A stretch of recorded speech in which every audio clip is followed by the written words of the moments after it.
Chapitre 1. La rencontre.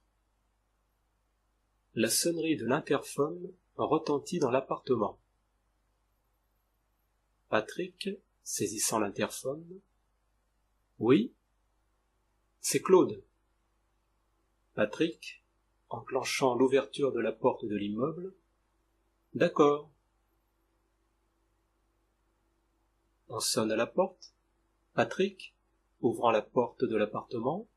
« Bonjour, quel bon vent t'amène ?»« Bonjour, celui de la réflexion. »« C'est prometteur. »« Si tu le dis. »« Alors ? Tu vas pas me croire. » Je te laisse continuer avant de me prononcer. « Figure-toi que ce matin, au réveil, j'étais vraiment bien. Et je suis resté quelque temps au lit, faisant cette réflexion. Ça commence fort, effectivement, car bon nombre de personnes se réveillent le matin avec d'emblée des pensées parasites. Mais, excuse-moi, et cette réflexion ? Voilà, plus exactement, 2 réflexions en une. C'est merveilleux de se réveiller, après une nuit de sommeil, conservant sa personnalité et sa mémoire intactes. Mais hélas, cette mémoire retient également les rancœurs et les conflits que nous avons pu développer avec d'autres personnes. Et comme je me sentais vraiment bien, tu voulais être bien avec tout le monde. En quelque sorte.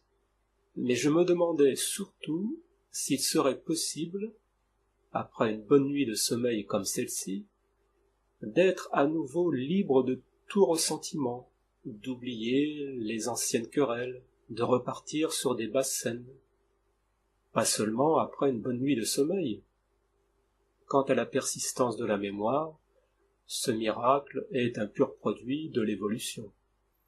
Vois-tu, par la suite, j'ai constaté que cette réflexion matinale n'était pas qu'une simple observation, et j'aimerais beaucoup approfondir le sujet.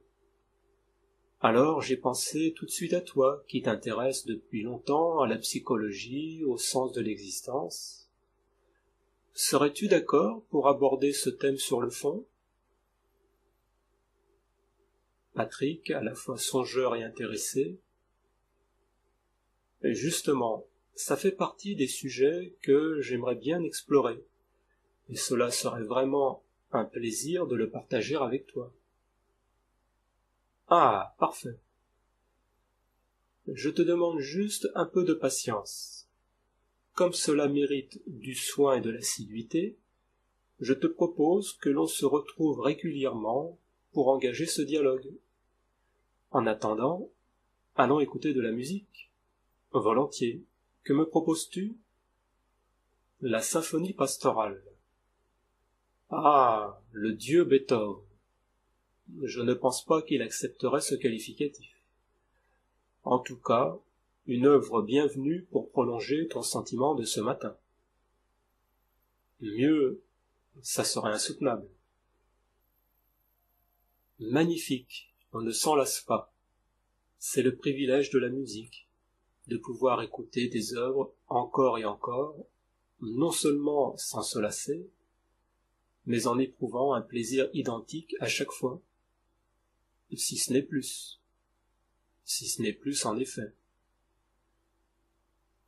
On convient d'un lieu, d'un jour et d'une heure pour se retrouver et débuter notre réflexion sur le thème évoqué ? Bien sûr. Que penses-tu de chaque dimanche matin à 9 heures chez moi ? Ça me convient. En plus, ça donnera un battement d'une semaine entre les discussions. Un délai bienvenu pour la réflexion. Et peut-être la pratique. J'ai hâte d'être à dimanche prochain. Il faudra quand même patienter jusque-là. En attendant, au plaisir de se revoir dimanche. Le plaisir sera partagé. À dimanche.